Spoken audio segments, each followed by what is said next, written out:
7:30, and Wednesday at 7:30, and also next Saturday starting at 9 and ending at 5. So it's an all-day sort of retreat of meditation all day.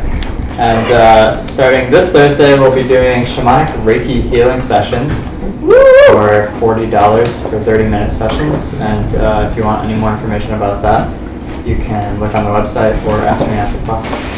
But that is all the new classes we have for the next week. Thank you. Yeah. So, cool. Thank you. John, are you teaching the following Tuesday? Yeah, we'll be back. So not next week. The set is next week, and then we'll continue on the following week. All right. Where were we? We were talking about types of nirvana. So there are actually 3 types of nirvana on your homework. The first was nirvana with remainder. The second was nirvana with no remainder. And then the third is called nirvana that does not stay. And it refers to nirvana that doesn't stay in what's called the extreme of suffering or the extreme of peace. And what's the extreme of suffering? It's this realm, it's the suffering realm. And then the extreme of peace is personal nirvana. And when you have your own personal blissed out hangout nirvana. So this is referring to a fully enlightened being, a being that wants to emanate, to work for the benefit of all living beings. Okay? Where did we leave off? I'm sorry, John. Yeah. Did you say that it doesn't stay? Does not stay. As in you can change it, you can manipulate it. No, what they're saying is they're not hanging out here, they're not hanging out there, as in staying like that. They're not staying over there, and they're not staying over there. Like over there is your personal nirvana, and over there is the suffering realm. Okay. So it's just a term. It's a term that refers to a fully enlightened being. Okay, they're not hanging out in their blissed out realm, and they're not staying in the suffering realm. It just means a fully enlightened Buddha. Excuse me. All right. So how do you get to nirvana? Let's talk about how do you get to nirvana, right?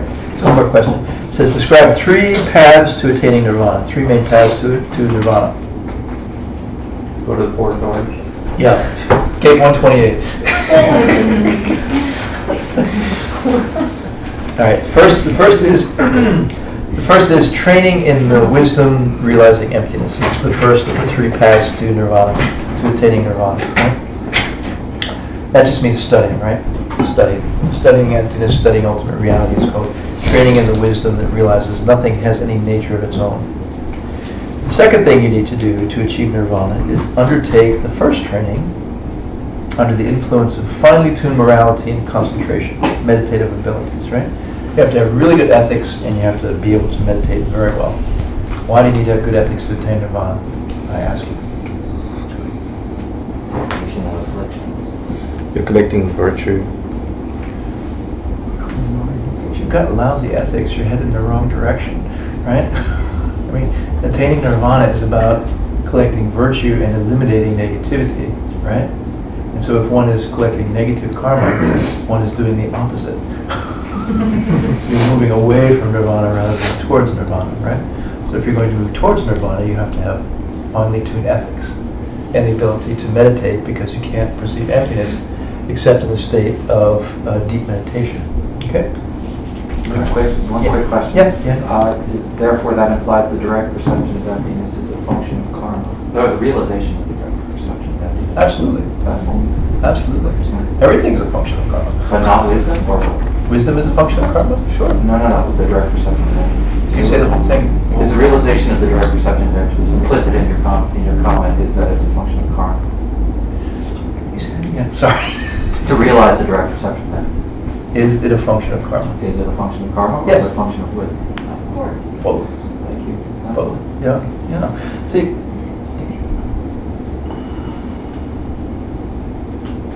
let's talk about emptiness, and then we'll go there more. So we'll get there shortly. So the third of the paths to nirvana is to get used to what you saw. when you are perceiving emptiness directly. Become very familiar with the realizations you gain when you're experiencing emptiness. So the three paths are essentially train in the wisdom of emptiness, right? Do it with finely tuned morality and meditative training, and then see emptiness and habituate yourself, all right? I mean, so that's pretty straightforward. All right.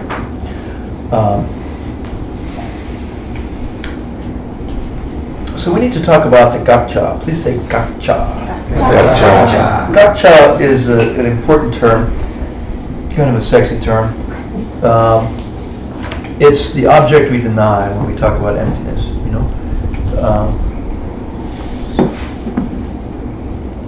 I mean, I guess I should say one more thing about just the three steps to nirvana. The prior point, you know, the 3 steps to nirvana. We see it's talking about emptiness, emptiness, emptiness, right? It's saying study emptiness, have finely tuned ethics and meditation, so that you can see emptiness, and then habituate yourself after you've seen emptiness, right? And then we talk about the 5 Buddhist paths: the path of accumulation. Accumulate virtue so that you can understand wisdom, and prepare to see emptiness by studying emptiness, see emptiness, re-habituate yourself, get enlightened. So the heart of Buddhism, the essence of Buddhism, is about ultimate reality, emptiness, you know. Very easy to lose sight of that, or when one is first studying and being introduced to Buddhism, there are countless practices, you know, countless meditations, countless books, countless, you know, lists of things that one can study. And really important to maintain the awareness and to keep it center stage that Buddhism is about ultimate reality. Okay? And all of the Buddhist teachings and practices are focused upon moving towards ultimate reality, experiencing ultimate reality, and then living in accordance with ultimate reality, right? So I just really wanted to make that point because, you know, when you start talking about meditation number 23 and 32 and all the rest, it's very easy to lose sight of that, you know. And it's really the central thesis of what we're doing in our spiritual path. So, you know, and it's also important to understand what realizing emptiness is and is not.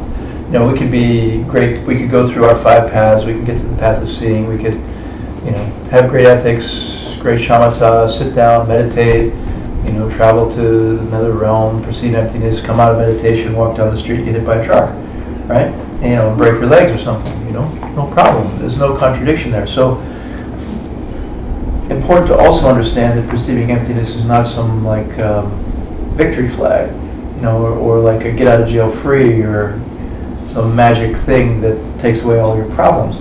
And we still have all the karmas that we've collected in our mind stream, you know, in our karmic pocket to deal with. So we have to collect certain karmas to perceive emptiness.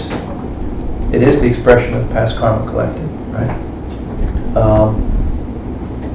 And then we still have to deal with all the karmas in our mind stream after that.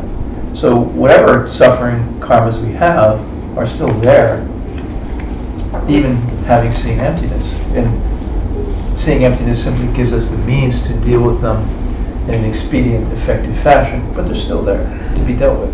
You know, to ripen as suffering or to be cleaned, either way, right? So like that. Okay. So seeing emptiness does not prevent karmic seeds, negative karmic seeds from ripening. It simply gives us the ability to stop doing non-virtue based on the understanding that negativity hurts us directly, you know, and immediately. So and once you see emptiness, you're a different type of being. There are 2 classes of beings in Buddhism. One, they're called children, sosokyos, and then Aryas, Pakpa's realized beings. So if you see emptiness, then you are a different class of being, and everyone else is considered to be childlike. You know, the motivations, their activities. It's like children who are obsessed with their toys and don't care about anything but their toys and are oblivious to the greater world and the bigger picture, you know. We're like that, relatively speaking. Okay, so then we got to talk about the gotcha. Gotcha is the object we deny. It's a self-existent thing, right? It's a very important concept. It's what we think is there, which isn't really there, right? It's something that doesn't exist. When we talk about emptiness, emptiness is the absence of something. It doesn't mean nothing or nothingness. Emptiness is the absence of something, all right? So it's like saying, is the splumudgeon in the room? Can you show me the splumudgeon here? Where is it? Too much. I don't know. I don't know if there's one here or not, right? Thanks, Rich. What is this for? Right. What's a splumudgeon, right? Okay. So it's the same thing. So what is the gotcha? You see, if we're saying, is the gotcha here, or is the gotcha not here? Is it self? So when we talk about emptiness, we're talking about the emptiness of a self-existent thing. It has its very specific, precise meaning, and it's used in a specific and precise way. So anytime you talk about emptiness, you have to say the emptiness of something. If you talk about emptiness without saying the emptiness of Hector, or the emptiness of the wall, or emptiness of me, or the cup, or the grapes, then it's easy to become confused. All right, if you just say emptiness, emptiness, emptiness, everything's empty, woo-hoo, you're just confused, right? And it's probably a misperception. It's probably a misunderstanding as well. So you got to understand what you're talking about the emptiness of. So we're talking about the emptiness of the gotcha. What's the gotcha? The gotcha is the thing you want to prove is not there. Okay? It's a self-existent thing. It's the thing we deny. It's the thing which does not exist. All right. So you have to describe the thing in positive terms to be able to negate it, to be able to say it's not there. Okay. So what is the gotcha? It's a self-existent thing. The way we normally perceive and the way we normally relate to the world is we say, this is a car key. And we normally think, it's radiating its identity and it's radiating its nature, and I'm the receiver and this is the broadcaster, and I just pick up its identity and I pick up its nature, right? And that the key identity and the key aspect and the key nature and the keyness is coming from this thing here. And so this exists as a key from its own side. Key is here, okay? The key is here. It doesn't exist that way. The only thing that makes this a key is something else. It does not exist as a key from its own side. Without the other stuff, it's not a key. So the gotcha is the thing we're going to negate. A key that was here from its own side, broadcasting its own key nature, is the thing we negate. It's a self-existent thing. A self-existent thing means it's something which possesses an identity. It possesses a nature in and of itself, within itself, and it gives it to you. It tells you about itself. I'm a key. You just have to pick up the I'm a key message, right? So that's how we normally see the world. That's how we normally relate to the world. We walk down the street and we say, that's a boy, that's a girl. She's a boy from her side, he's a boy from a girl. She's a girl from her side, he's a boy from his side. Okay. So a gotcha means something that exists from its own side, radiating its own nature, right? Self-existently, right? So, and so on the homework, why is it important to identify the object we deny? Because if you don't know what it is, you can't disprove it, right? If you don't know what I say, splumudgeon, I don't know, Right, splumudgeon. is you can't disprove that it's not here.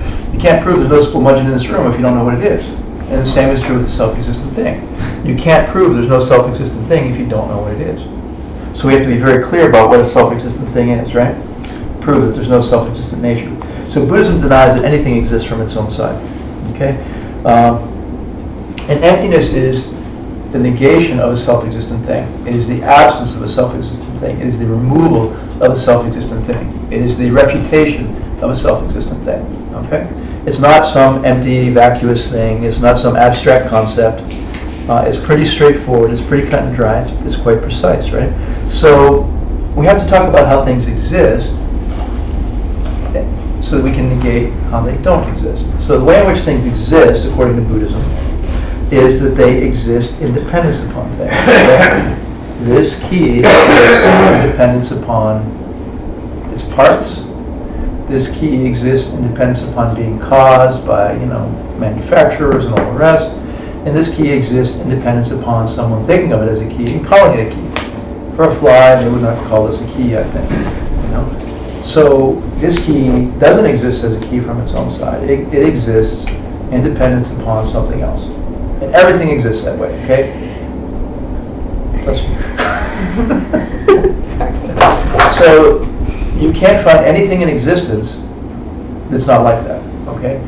fan, a wall, me. I exist in dependence upon my parts. I exist in dependence upon being called human, being called John, being called male. These are terms, these are concepts, labels, names, okay? I don't exist outside of those things or independent of those things, all right? So when we say something is empty, we're saying it's empty of or lacking that self-existence. I am empty of being John from my own side. I am empty of being a human being by definition from my own side, okay? I'm a human being to the extent that I've been caused and called a human being and have the parts of a human being, okay? So that's how everything exists, okay? Pretty straightforward. So when we talk about a gotcha, the thing which we have to deny, that's what we're talking about. Is that clear? No problem. Okay. So when we say something is empty, we say it's empty of self-existent nature. Everything in existence is empty of self-existent nature, right? There is something there. It's simply not there the way we think it is. When I walk around, my mind is constantly fooling me saying, that's a cup from its own side. It doesn't say from its own side, but it's a subtext, right? That camera is there. It's a camera. And it's over there. And it has a nature, and it has an identity, and it has existence over there. It's got nothing to do with me, right? That's how we normally see the world. I just happen to be bumping into it as I pass by. You know, that's how we normally see and relate to the world. So when we say, and that's self-existent thinking. So when we say things are empty of self-existent thinking, we're saying that they lack that nature. All right? Okay, no problem. So,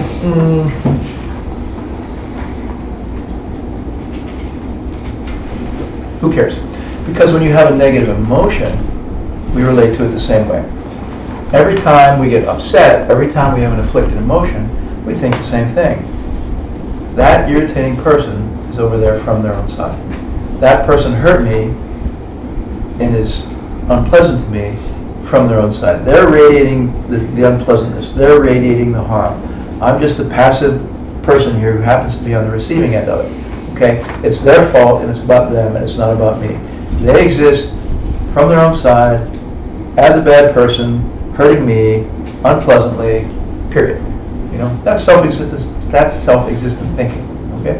And Buddhism says, no, they are empty of self-existence. The nasty person you meet is empty of self-existence. Just like the key, okay, just like everything else. Alright? So everything we experience is forced upon us by our past karma, as we talked about before, right? So it's important to understand it to end our mental suffering and to end our afflictions, right? So I want to make sure I go to the homework in the 7 minutes we have left.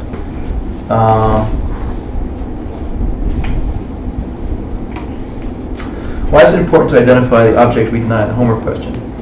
If we don't know what a self-existent object would look like, then we can never come to realize the emptiness, since it consists of the absence of this thing which doesn't even exist, right?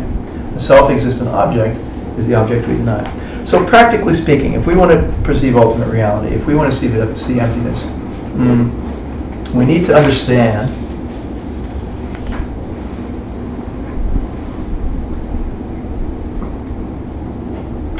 what emptiness is and what emptiness isn't. You know, emptiness is the absence of a self-existent thing, right?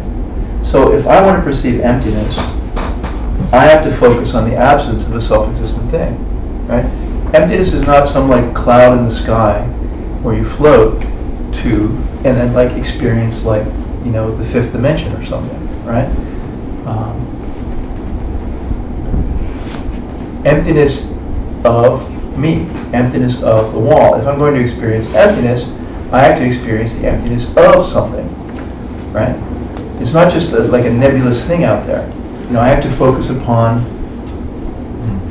an object, stuff, something, and perceive its emptiness, right? It's not just a nebulous otherworld. So we have to understand how we normally perceive, which is I normally perceive myself to be here, self-existently. I don't think that do you walk down the street thinking, I'm here today because my parents caused me. And I'm here today because, you know, I'm thinking of myself as a human being walking down the street. Well, I am a human being walking down the street. I mean, this is not how we go through the day, right? But in meditation, need to sit down and think that way. You need to sit down and do that analysis, right? And say, well, if I'm not here from my own side, then how am I here? And what am I? And how do I exist and how don't I exist, right? And so this is the analysis of how we do exist and how we don't exist, which will facilitate our being able to perceive true reality, right, rather than deceptive reality. So we analyze the object, the stuff, and we find its emptiness. We find its lack of self-existence, right? Okay. So, there's a homework question I'm going to skip just because I don't like it, and it's really bad of me, but I am. What was the question? You asked, Cliff. All right. Sorry. You can. All right. I'm just going to read it. I'll just read it to you, okay? I'm going to read it. Don't answer. Just read it. Explain the three. This is in the reading, okay? Explain the three different perceptions of three different people in the metaphor of the magic show. What are the three types of real people that these three represent? Okay, in ancient India, for us this would be like CGI. Think CGI, okay? In ancient India, they had magicians who would actually cast spells. They had something they did where they could actually change people's perception, apparently. So, anyway, the story is this: a magician in ancient India throws a small stick on the ground and utters an incantation. Do you really want me to read this? It's long. You've taught this before. It's a beautiful story, but I got it. I'm moving on. If people want to hear this. All right. Yes, I have 4 minutes and more. Lot to cover. So, homework question. Write out the reasoning called the emptiness of one or many. Well, we have to prove emptiness exists. Quick. 4 minutes. Don't spell. 3 minutes. So, in Buddhism, we use logic to analyze things and for logical proof. And I'm going to go through this logical proof very quickly. We don't have a board, we should make it very easy. So, to do a logical analysis, one would take a subject and one would say, here's the basis of analysis, here's my assertion, and here's why it's true. Okay? So for this proof, there are a lot of proofs of emptiness to prove that emptiness is true, that it exists. This is called proof of one or many, the emptiness of one or many, proof of the emptiness of one or many. So the proof asserts that a certain thing is empty. And they do an end run around it, and they say, look, I'm just going to prove that everything is empty, okay? And then that includes this, and it proves that this thing is empty too. And so the proof that everything is empty goes like this. Take all things. All things can be divided into changing and unchanging things, right? But let me just step back. When we try to prove something's empty, what are we trying to prove? That. Right. What are we trying to prove? If we say something's empty, what are we asserting? Lacks self-nature. It doesn't have any self-existent nature, which means it exists in dependence upon parts or causes or terms or labels or names, right? If we say I'm proving something's empty, we're proving that it exists in dependence upon parts or causes or labels, right? That's what it means to prove that something is empty. We're proving that it's empty of its own nature from its own side. By proving that, it has dependence, right? Okay, so, all right. So the proof takes changing and unchanging things. It says, take unchanging things. All of reality is included in changing and unchanging things, right? Unchanging things would include space. Space has parts, north, south, east, west. Time, no time's changing. Emptiness is unchanging, but every object has its own emptiness. Therefore, emptiness has parts, space has parts, all unchanging things have parts. Okay, so those are not self-existent. We prove that all unchanging things are empty, of self-existent nature. Right? What about changing things? All right, let's take all changing things. All changing things can be broken into physical and mental things, right? So anything that changes is either physical or mental. All right, let's take mental things. Mental things are thoughts, right? Thoughts are comprised of moments of past, present, and future. Therefore, thoughts have parts. Therefore, thoughts are not self-existent. They're dependent upon the moments of time and the parts in that regard. Okay, prove the emptiness of mental things. Let's take physical things. You have gross physical things and there's subtle physical things. Let's take gross physical things. Gross physical things have parts, right? I'm a gross physical thing. I get 2 arms. Okay, there you go. I'm not self-existent. I have parts. I'm dependent upon parts. Let's take subtle physical things like atoms, subatomic particles. They have parts too. I mean, the smallest subatomic particle has a top and a bottom, or an inside and outside, or a left and a right. Otherwise, everything would collapse into an infinite point.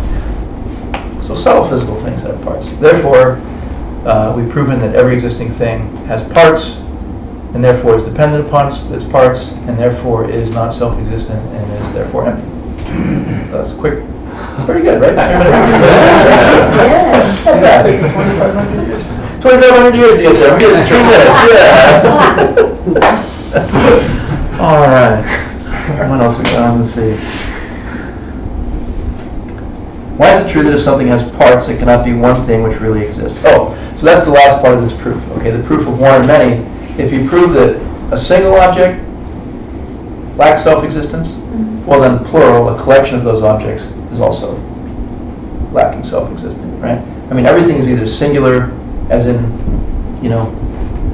one key, or a collection of keys. If I prove one key is empty, I prove the collection of keys is empty. It's just, So that's the idea of the one or many aspect of the proof. All right. So why is it true if we say something has parts, it cannot be one thing which really exists? Because when we say something really exists, we mean it exists independent of its parts. This can never be the case, because we perceive something only by perceiving its parts. If I'm looking at this key, I can't see the totality of the key. There is no key here. My eye looks at the silver bit, and at the black bit, and at the square bit, and at the jagged bit, and my eye is flitting around, resting on one little bit at a time, and my mind is assembling all those little bits into a picture, and a notion, and an idea, which it calls a key. My eye can't see the back of the key, and the front of the key, and the side of the key, right? There is no such thing as broccoli. Does broccoli exist from its own side? No. The tongue is not capable of perceiving broccoli. The tongue can only taste 4 tastes, right? What is it? Salty, sweet, sour, whatever. Tongue can't taste spinach. Tongue can't taste broccoli. Tongue can't taste chocolate. It only can taste 4 things. Where did broccoli come from?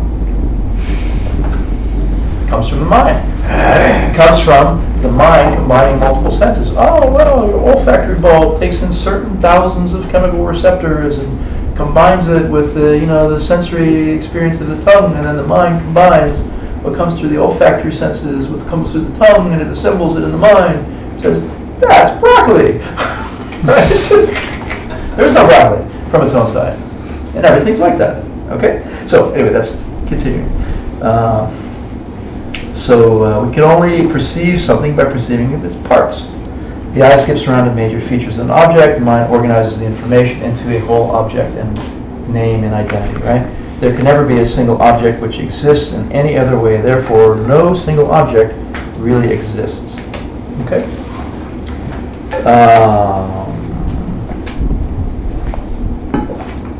See if there's anything else that's significant. I guess the last thing to mention, just to throw out there,